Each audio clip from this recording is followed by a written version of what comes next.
Please listen carefully. All right. How are we feeling? Are we ready to go? Do we feel good about it? Let's do this. I could do this quick. And dirty. All right. It's okay. I love that we say that. We're gonna stop recording at 4 now. 2 hours? No. No.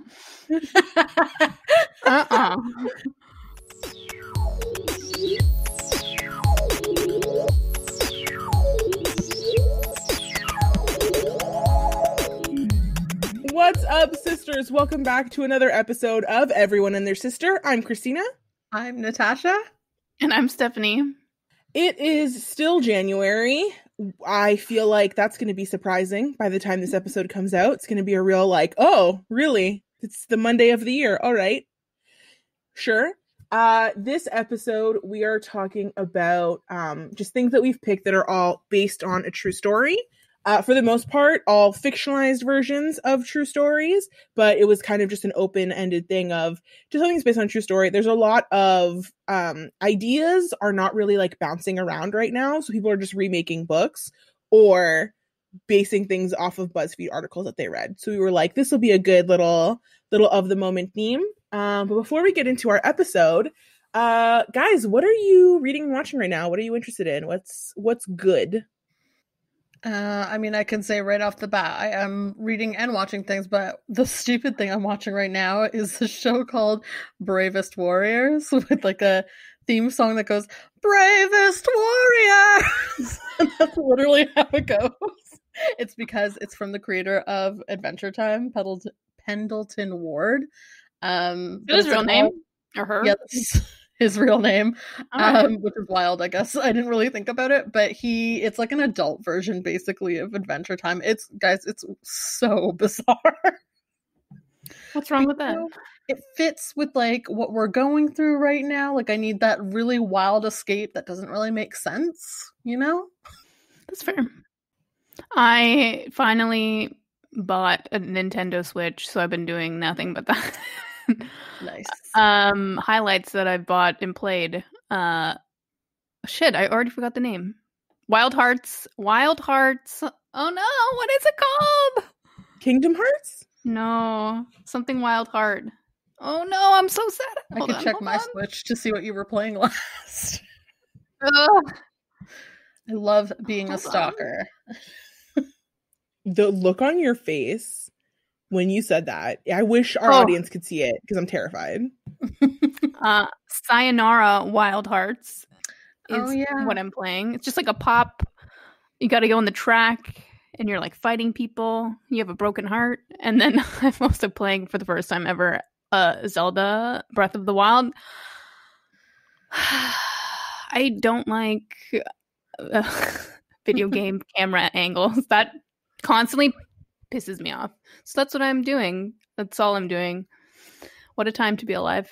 I love this energy for you of finally embracing a video game life. Can't wait for you to stop in 3 weeks. But I hope that it persists and it continues because then we can talk about random video games. But very much keeping with the escapist theme. And what I like about the fact that I intro the episode and that I ask the question of our little chatter at the beginning is that I can ask questions that I specifically want to answer.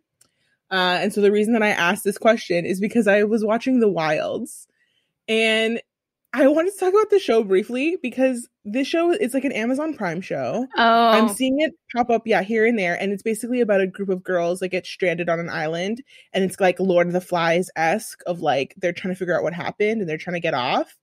And not to be hurt a second time, it is a little bit like The Society with a cliffhanger ending and no guarantee of a season 2. So I'm concerned. But I wanted to talk about this briefly because again, it's a very it's wild, it's absurd, it's very teen-esque. But I watched this show and episode 1 is truly garbage. Episode 1 fucking terrible. And I think I even was tweeting about it on our Twitter of the dialogue in this episode is horrifying. And then as it goes on, I got so invested, y'all. I just really hit a certain point where I was well, I have to see this through. And genuinely, I actually think it's good. I just think it falls into that trap of even though it's an ensemble, it thinks that its main character is this very Bella Swan-esque white YA protagonist. They think she's the main character, so she's in it all the time. Everyone else is so much more interesting. And so everyone has their like own little episode dedicated to them. And by the time I got into it, I was like, I care and love for each and every single one of these girls, except for that one. And I need you all to be okay. Are they going to kill her off, maybe? This is giving me flashbacks to the 100. I don't think they're going to kill her off. I will tell you that by the end of the series, not all of the girls that started are alive. No. They kind of tell you that around the beginning as well. So not all of them make up to the end of season 1. So just highly recommend. Would recommend checking out so that I can talk to you about it. What I'm saying is that I did all of this so you guys can go watch it. All right. That's fine. That's what this was. This was all just an excuse. And if our audience happens to choose to watch it too, great. Shanice, right up your alley. I can't recommend Shanice watch it because I don't know if it's going to get a season 2. She'll get burned again. Too heartbreak. If I'm currently going through that pain, I don't need her to go through it. It's going to be 10 times worse than my own. It was 9 episodes. It was kind of an odd number, but it was good. All right. But with that said, of that swath of very fictional things, let's get into our theme. Stephanie, what, based on a true story, content did you pick for your thing today? I picked a really random one. I don't know why. I picked a movie. It came out in 2010. I'm sure everyone's screaming it out because what non-fictionist based movie, is that even the word? What is it? What based on a true story came out in 2010 that was a big deal? Directed by David Fincher, written by Aaron Sorkin. Of course. We all know. And it's The Social Network. The story about Facebook, everybody. Dun dun dun. And I'm not going to give you a play-by-play because I am 110% positive everyone who's listening to this has seen this movie. And so many big names were in this movie in 2010. Jesse Eisenberg, Andrew Garfield, Justin Timberlake. All 3, though, I want to say that aren't doing well right now. Rooney Mara. Rashida Jones, my man from Handmaids, Max Minghella, is that how you say his last name? He's in it. And I guess I thought this was a really well done movie at the time. I haven't watched it again recently, but it's interesting now to look back on this and see how shitty Facebook is now. Like, I think it came out so it came out in 2010 and I was starting university this year. And it was all about like, how do we put the online university experience on a website? And like literally had just gotten Facebook the year before because in high school you had to be invited before you could get an account and it wasn't open up to all the plebes, i.e. people over 40. So interested in seeing how like stuff like how did Honesty Box get created? And it's because you could rate a girl online on how hot she was. Like so ridiculous. Truly so ridiculous. It's made me like listening to movie soundtracks while I was working because that's how I learned, you could listen to classical and still write an essay at the same time. But it's interesting to see that Mark was a bit of Mark Zuckerberg, the creator of Facebook. I mean, it lays it all on the line that he's a big asshole and it was foreshadowing to where he is today. And like, ironically, I work in a tech company.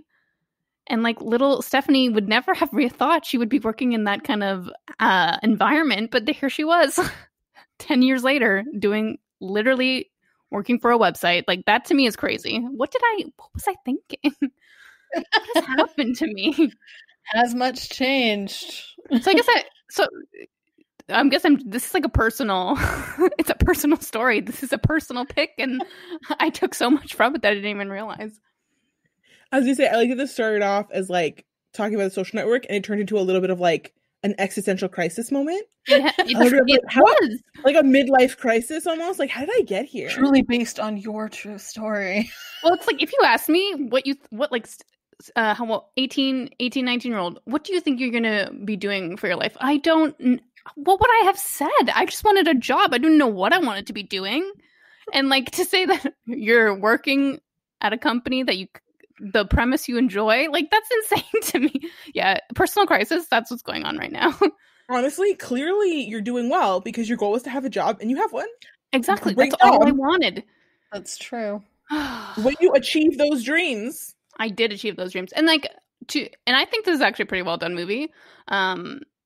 a mix between present time and the past and how it all comes up together. I'm kind of interested if they'd make a second one and like see how he literally, his fucking website literally made the Republican Party in the US win an election and kind of just poison the minds of many people. Not to like give Ryan Murphy more ideas for American Crime Story. American Crime Story season 5.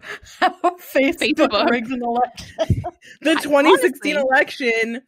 Fucking Russian insurgents. Well, it's true. It's like I don't think I ever would have guessed that Facebook would be such a like I don't think anyone under the age of 30 goes on Facebook willingly if they don't need to go on it. So like to see how it fell so quickly for its main demographic is. That's interesting to me. It's really such a shame because like coming from like a marketing perspective, I have to use it a lot, especially for like if we're doing like ads and stuff like that. And like it really does get a lot of eyes, but the audience you're getting might not be the most ideal, but they do buy things, which is super annoying.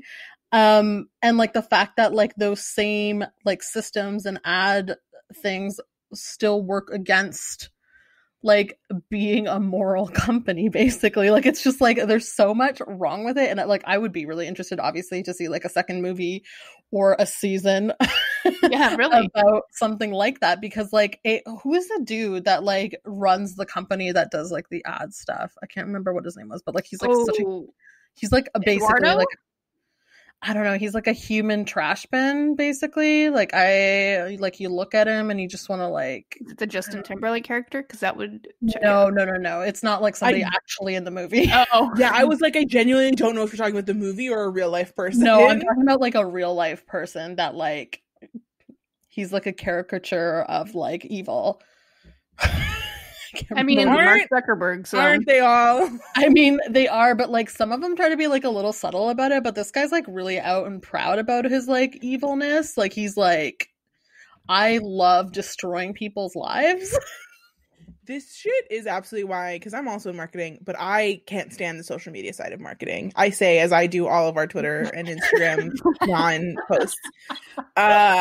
Can't fucking stand it. Think it's the worst thing in the world. But it's for that reason. It's like you, especially on Facebook, like you are courting an audience of not great people usually.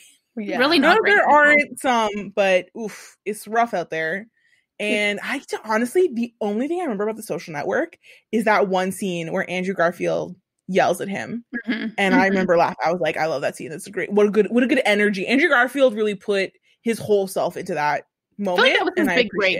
Yeah, it was his big break into his moment. Justin Timberlake was total trash in this movie. He wants to be an actor really badly, but like, give it up, bro. No one likes you at all. So that's my. He should only ever be in comedies. Like you can't stick to his true passion music. Hello, like Dick in the Box. Like that's all I can think. Justin Timberlake, Dick in the Box. That's it. That's all I care about.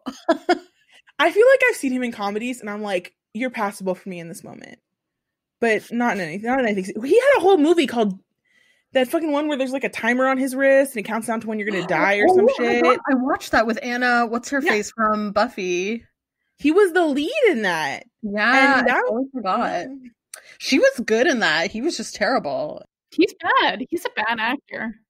If he could have leaned into like, little did we know at the time, but he could have really leaned into being like a himbo and being like a rom-com lead. And unfortunately they killed the rom-com. So sad. Never get over it. But had they not, that really could have been his bread and butter. But he was like, no, I'm a serious man.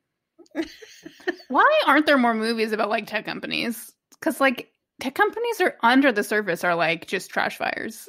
I'm surprised there isn't one about Google. Do you think there's like a legal? There is one about Google that Google supported. It's called The Internship with Vince Vaughn and who was the other one? Owen Wilson?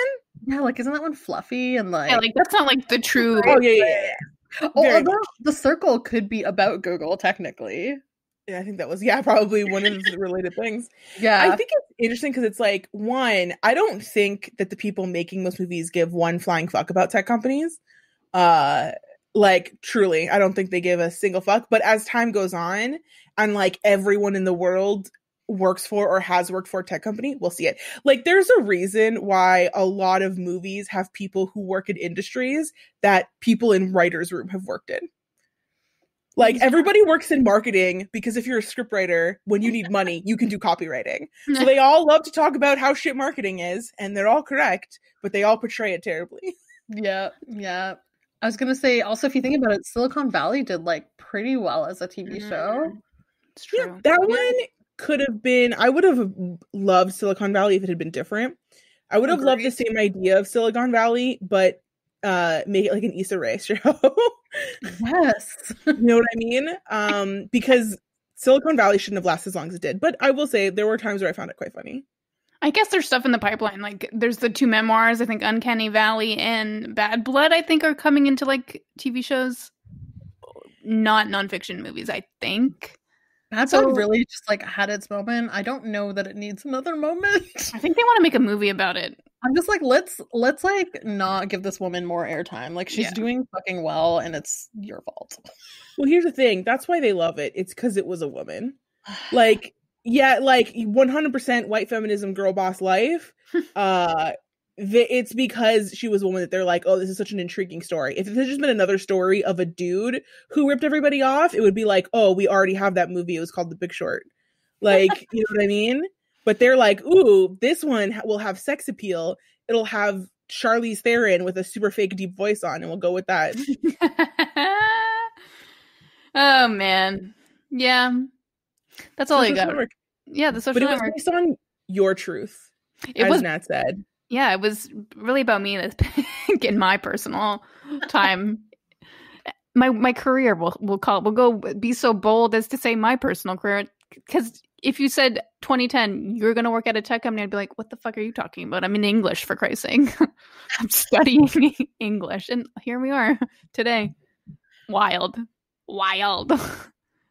And that's all I got to say. With like a part 2 TV show, Ryan Murphy, call me. I'll be the executive producer based on nothing. And good night. Based on nothing. Based on my skills. I worked in a tech company there. And with that resume out there, Nat, what is your based on a true story? My based on a true story, I watched, I don't know, I think I watched it sometime last year, probably like early, like, I want to say April, because this is like right after quarantine started. So I was still like, not like traveling around, obviously, but like we were still allowed to like go out to stores and shit like that. And so like I just remember like I got really high one day. I grabbed like a bunch of chips and stuff like that from the convenience store because it was like open and shit. I mean, I guess they're still kind of technically open because they're essential, but this is like after all that. Me and my sister and my cousin binged all of this like new-ish Indian TV show on Netflix, and it is on Netflix, which is like a crazy big deal. It's called Masaba, which is based on a real-life fashion designer and actress named Masaba Gupta. And she's beautiful. She is like a real designer. Like, you can actually go to her site and like buy her clothes. Like, some of them are questionable, but you know what? India fashion is weird. So like, I get it. Some of it is fantastic. And like everything she wears in the show, I absolutely loved, obviously. But it's basically a fictionalized version of her life as a designer. Not so much like the actress part. The actress part is like very new, like because of this show. But it's based on her like romances and friendships and even like her relationship with her mother, which is like somewhat true, somewhat not true. So like when I actually started watching this show, I didn't actually know anything about Masaba. I knew her mom, Nina, because like her mom was like in like a bunch of like Indian art house movies and like other things that I'd seen her in, but she's always like... She's never like a main character. She's always like a secondary character or like an extra or something like that, which does come into play in the show. And it's fucking hilarious when it does, because she's just like, I'm the main. And you're like, no, that's not why they're hiring you, ma'am. But like, it's super funny in that way. But like, if you don't know, like, obviously like a lot of people that aren't into like Indian culture or like don't watch like a lot of Indian movies or know about like Indian pop culture and like people wouldn't know a lot about Masaba. And so like I decided to like look it up because like I had heard something about it, but I didn't really know a lot. What's really interesting about Masaba is that she is like technically like a mainstream like Indian actress / designer, but she's actually half black, which was like a huge deal in India because like they racist as F. Like you will not see like a single like Indian Bollywood actress that is like dark skinned. She's gonna be light skinned. She's gonna like look very like as white as she can because that's their like ideal, which is like complete bullshit. So like I was kind of like, I'm really interested in this woman's story. And it turns out her mom actually briefly dated a West Indian cricket player who's black, like for like maybe like a few months, maybe a year or whatever. And then they had Masaba together and then they like broke up and it was like whatever. So she was like this single mom with a daughter out of wedlock, which is like a huge deal because like the amount of shit that Masaba probably went through as like a kid in the public eye, basically considered like, this is going to sound horrible, but she's considered like a bastard, quote unquote. And like her mom had like this kid out of wedlock, plus this kid is half black, and like nobody in her family probably knew even how to deal with her hair. Like I can't even imagine how hard that was for her growing up. So like I was just like, this is such like an interesting story. And like this fictionalized version is obviously like a little bit fluffier. It doesn't like go into that. Like I'm hoping like they'll get a little bit into it, but it is very lighthearted. But like it's fun to see somebody who is like a bit darker skinned on the screen in India. Like that is so unusual. So like I was like immediately enamored by this story because I was like, look at like all these friends she has, and they were like such good like relationships. They're giving all this advice, and on top of that, this show is like super modern for India as well. Like I recently, on my cousin's recommendation, I watched another show that was on Amazon Prime, surprisingly, from India called Made in Heaven, which is like a really, really modern Indian show. Like Indian movies and TV shows don't really ever show sex or like realistic sex or like relationships beyond like looks and touches and like breathing on each other's necks. Yeah, it's basically like a K-drama, but like they'll get a little bit spicier. Like they'll do like a little breathy like almost kiss sometimes. They don't make out on tables? No. If you know, this is what I grew up with, so like this is what I'm used to, and so like seeing her like have casual sex on TV, I was just like, and this is on Netflix, and like people in India can watch this, and I was like, what? Like I was losing my mind the whole time, and plus I was like high, obviously, so I was just like, I don't understand what's going on. What is this revolution? Like it was really enjoyable. It's also, it features like her like main love interest, I guess, or whatever, is like an enemies to lovers situation. Ooh. Which of course you love to see, but like it's very different in this show, like different from what you would expect, because I feel like with like most this is gonna sound terrible again because I love watching Bollywood, but in a lot of Bollywood movies, it's always like the girl is always reluctant and the guy somehow like forces it, which is like really terrible, but like that's like the regular. So to see this, him being like, what the fuck is wrong with her? And she's just like, I'm just here, but I kind of hate you. And then they're kind of like, as they get to know each other, it's like really cute and all of that. But like the female friendships is something that was like really unexpected as well, because like you do see in like Indian movies and TV shows, like relationships with family do get explored quite a bit, just because like family is such a big deal, like especially like your extended family and all of that. Of course, wedding things take like forever, so you get to know every single fucking niece and nephew in a movie or a TV show. But like in this, like you really see like her friends and what they deal with, and like I think there's like a friend that owns a bar at some point, and she's just like, can't just be about you all the time. Like the rest of us have problems too, but like it's just like it's such an intricate, like I almost believe like these are her real friends. Like I really wish they were, actually, because they're like really fun. But it's a very interesting show. The fashion is obviously fun, and the romance is great, and it's really short. It's I think like 6 episodes, so I recommend everybody definitely watch it, because I want a season 2, because I need some more I need some more story to this right now. It's wild that they're playing themselves. Like, I don't know if I would want to do that. I know, like it's kind of like her mom kind of plays like a funny caricature of herself. Like I don't think her mom is like this silly in real life. I just like But it's like really hilarious to see. Like, first of all, they have like their own issues with each other. But then her mom is also like this actress that's kind of like failing. And so like her floundering with like her like weird auntie relationships is just like fucking hilarious. But also, excuse you, how dare you say she might not be that ridiculous in real life? You don't know. That's true. I don't know. Insult her like that. Maybe she is, and that's the vibe she wants.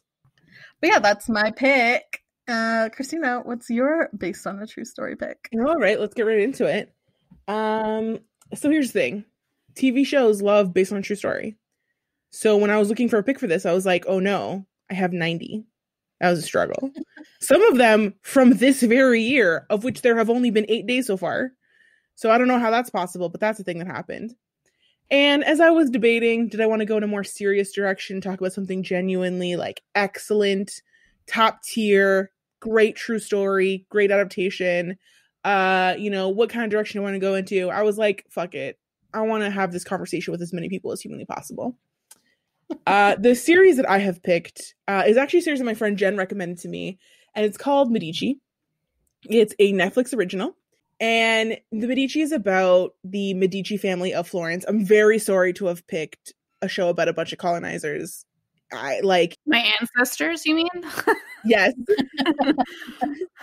I had to pick it because the story behind the show is my friend loved it. She was like, you have to watch it. It's really, really good. But we were going to Italy on vacation. And it was like, we're going to Florence, and the Medici family is a massive deal in Italy, particularly in Florence. They're known as like the family that to a certain extent kind of like built it. So like to watch it would give you a lot of historical context, but it's fictionalized, so it's more fun. So we were on a vacation prior to that. We're living up life. The pre-COVID was amazing days. We were at a cottage vacation, and we were next to water. We were next to the outdoors. We had paid money to stay at a very lovely house in the middle of the woods. And we spent 2 whole days inside watching the first and second season of Medici, Masters of Florence. Because we were so enthralled with what was going on that we're like, okay, we could go out and we could do stuff. Or we could all chill here on these 2 pull-out couch beds that we mushed together to make one giant bed for 8 people to lie down on, and we could just watch this show, and we absolutely did. And here's the thing about the show that I love but also kills me. First of all, it has some really, really good actors in it, some of whom are very popular. In particular, Dustin Hoffman is in it for a couple of episodes, which is wild. Richard Madden is probably the most famous name in it, after Dustin Hoffman. And I never remember this guy's name, but Daniel Sharman, the kid from Teen Wolf, that's the only way I'll ever see him, is also in it.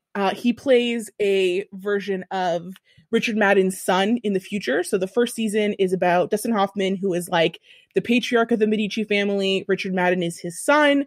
And then Richard Madden has a child who becomes Daniel Sharman. And then the second and third season is Daniel Sharman is like an adult taking over the family as it sort of goes through all of the major things that happen in this family. And this family aged. Sorry, this is like a curious thing. Do they show it? Daniel Sharman? Like, he looks the same age, does he not? They age him slightly. They age everyone slightly to sort of follow things through. So like in the first season, Daniel Sharman obviously is not in it at all. His character is a baby. Okay. In seasons 2 and 3, Daniel Sharman plays that character, and then they age him slightly. It's actually always really funny because they age the men quite a bit. They barely age the women. So like the wives in the Medici family are like, as they get older, they still look super banging with a couple streaks of gray. Yeah, you know why? The olive oil they eat, my Nona's skin, flawless. Like my skin looks worse than hers ever did. And one thing that the show does is, and I usually love this, nobody is putting on like a fake Italian accent. But because this show, even though it's filmed in Italy, and I think even made by a bunch of Italian production companies, all of the actors are British. So they all have British accents, except for Dustin Hoffman, who, if you've ever heard him speak, has a really thick, what would you call it, like a Brooklyn accent? Like a New York accent, right? And so in the very first season, in the first episode, Dustin Hoffman is just using his normal voice to talk to his British children in Italy about Italian things with everyone speaking English. And it's this moment of like cognitive dissonance that is just truly wild, but damn, it gets you real wrapped in it right from the beginning. Cause you're like, what the fuck is going on? It's like Dustin Hoffman is playing like an American Italian mob boss version of this character who is from the like 1600s in Italy and Florence. So it's truly magical. It's honestly, it's just a good show. I think if you like Vikings, if you like Spartacus, if you like any kind of fictionalized historical thing, you're gonna get an enjoyment out of this because it's solid, it's fun. I don't think it's a show that needs to be taken too seriously. This family just had some real wild shit happen in their attempt to take over Florence. So it's definitely a show that like it can get kind of slow, but every so often you'll just be like, what the fuck is going on? But all of this was to say, 6 minutes of this was all to get to this one point. Richard Madden, if you've ever seen him in anything, particularly in Game of Thrones, his resting face is, I'm going to fuck that. Doesn't matter what he's looking at. Doesn't matter who he's looking at. Game of Thrones, he is several scenes looking at his mother. And it's like, don't fuck your mom. Like, that's a Lannister situation, guy. Just don't do it. But Richard Madden just like naturally, without even trying, looks at people like he's just ready to fuck them at any point in time.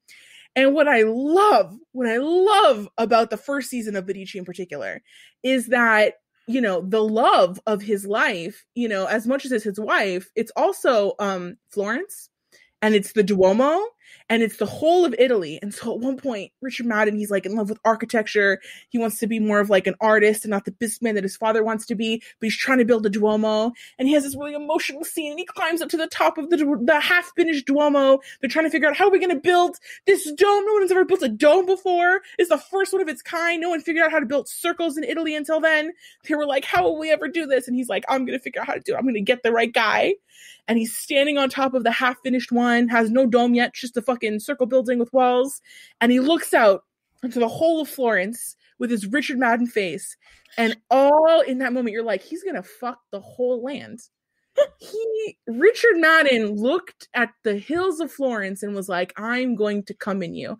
Like, that is all I can express. Is what happens. He literally was like, I will spread my seed across the whole of the Italian landscape.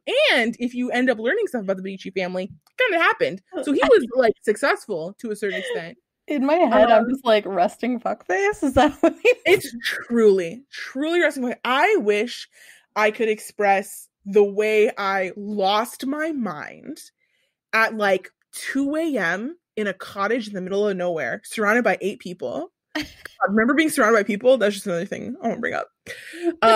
Because I saw him, and out loud I screamed, he's going to fuck that mountain. I just yelled it because it came to my head. I just knew it in my heart. I was like, he is going to masturbate on top of that building. And he is going to just spread his seed across the whole of Florence. And if for no other reason, you should watch it for that. And then by the time you get to that scene, you're going to be invested. You're going to keep going. You'll get to Daniel Sharman. You'll get to all the like, holy shit, what do you mean moments? You know, you'll get into it. Just wait long enough until you see Richard Madden just fuck the ground. What a guy. Lovingly caress Florence. And I would like to dare anybody to tell me I'm incorrect about this. Watch anything with Richard Madden and tell me he naturally doesn't look like he's going to fuck it. Watch Cinderella 2015 and tell me that there's moments where you're like, are you going to fuck your advisor? Like, he just has a face that he's ready to bone down with the whole world. Maybe this is why I don't really like him that much. I saw a picture from him on Game of Thrones, and I immediately got mad and be like, that was stupid of you. Why did you marry her? And here we are. You caused the whole fucking... Honestly, possibly because the alternative option was he was going to have sex with his mother, because there are so many moments where I'm like, can you change your face? Change that face. Got too much sex appeal seeping from his pores. But I highly recommend it. I think, Steph, you would like this. I think I would too. Yeah. I think I probably enjoy it too. I just like, I can't watch like serious historical anymore just because been there. I will say, if there's one thing I can say to be like, you should definitely watch this, and maybe this actually doesn't sell it that well, but we ended up going on a Medici tour while we were in Florence. Was it good? Of the show. Yes. Okay. It was really fun, but it's because we went through like an Airbnb experience, so it was literally just like a random. She was kind of like a professor, and her main thesis was on the Medici family and all the things that she felt that people got wrong about them. So she actually had like a very interesting walking tour. It was a group of only like 4 of us, and she sort of took us around, and I quite enjoyed that. But it was nice to have the like. It's so silly and so touristy and so stupid, but it was nice to have the TV show in my head. I kind of like that stuff, like a frame of reference of like a history point when you're going and like touring. What is traveling? I don't remember, but like Italy's on my list, and I would really like to look at Florence and stuff like that. I truly enjoyed being at the site of the Duomo, which is now like surrounded obviously by the majority of the city, and knowing that at one point the original Cosmo Medici, I think, de Medici stood there and also wanted to fuck the hills that were around us. It was lovely. Naturally. I was like, I'm standing on this man's semen. But yeah, I'm like, if you have to watch a show about some white colonizers, I thought this one was quite good. So that's my pick for our Based on True Story. This is one, if you also really enjoy Based on True Stories, you should definitely reach out to us on Twitter and Instagram at EatsCast, because I have many for you. Literally, just this year, I've already watched The Act, which is based on the story of Gypsy Rose, the girl whose mother had Munchausen's by proxy and basically kept her paralyzed. That did come out. It came out last year, or the year before. Actually, I think it was last year. Quite good. Joey King was like super great in it. So I'm a huge fan. So if you're like, I'm looking for something to watch and I like this genre, reach out to us. Let us know. If you have a true story that you think is fictionalized really, really well, let us know, because I'm always looking for new ones to watch. I ended up with so many resources from this that I saved of like movies based on true stories and TV shows based on them. But I love when they're fictionalized versions, because I really want them to get in drama about real people, The Crown style. Yeah. Give me the drama. Yeah. Right. And so again, my pick was Medici. Mine was Masaba. And mine was The Social Network, which I think we should all go back and watch and then discuss, because who knows what it's like. Who knows what that movie was talking about. You also can probably watch all of those on Netflix. I don't know about The Social Network, but you can definitely watch the other 2 there. I'd say there's a high probability. Yeah. Thank you guys so much for listening to this episode. We'll be back next week when it will somehow still be January. My birth is at the end of the month. Don't forget. My birth. Right. We'll be celebrating Steph's birthday. Actually, we'll probably be celebrating your birthday around the time this one comes out. When am I alive? I don't know. I don't know. When it is. Whatever. It's cool. Who's to say? I'm still 25, if anyone's wondering. As we plan for this year, we have a couple of episodes already planned coming up. If you have any episodes or any ideas or any themes that you want us to talk about, let us know. Shoot us a message, shoot us an email, or like I said, Instagram and Twitter at EatsCast, or everyone and their sister pod on Pinterest. We are really open. We are down to do whatever anybody thinks is interesting. Some of our favorite episodes came from people telling us we should do that pop culture conspiracy hour. So let us know what you're interested in hearing. Which we'd like to add, the pop culture conspiracy all has updates. There's all updates associated with those conspiracies. So every single conspiracy. I don't know. Constantly evolving, constantly changing. The only update for mine is that Katy Perry is still JonBenet Ramsey. So now she has a kid. She's furthering the line. So a new JonBenet. Okay. So like, what's the kid's name now? Rose or something terrible. Rose Ramsey. This is on purpose, the alliteration. All right. Thanks you guys so much for listening. Bye. Bye. Music credit goes to John Zahar, but please listen carefully, and Clarabelle for wallpaper. Someone just put me out of my misery so I can read and stop reading the Sarah J. Maas book because TikTok is driving me insane. And I was like, I need to know if I can. I still can't believe. Sometimes I think back to how y'all were trying to sell me on that book. I really enjoyed Cassie and what's her name, Nesta. Nesta. In the books, I'm not gonna read this book. Like, I just like it's too white for me already. It's like nothing has changed. She's the same. Her writing is the same. Nothing. She's trying to transition to like full adult writer, and I was like, that's the way all the books have new covers, I think. And I'm like, what? mean, like, she was already an adult writer. People were just classifying her as YA wrongly. She had the sex scenes in there. It should have been adult the whole time. I just saw a TikTok about this. Oh, because it was about the dick box. The dick soap? All right. Dick soap? Oh my god, the dick soap. I forgot about that. That was like, when was that? My friend had that dick soap. Remembering that. That's so wild. I totally forgot about that. My favorite thing about that isn't just that it was dick soap, because it's like, okay, sure. It was that it had a suction cup. It did? What's the point? Yeah, that was the whole thing. But then they had to tell people, don't put it inside you.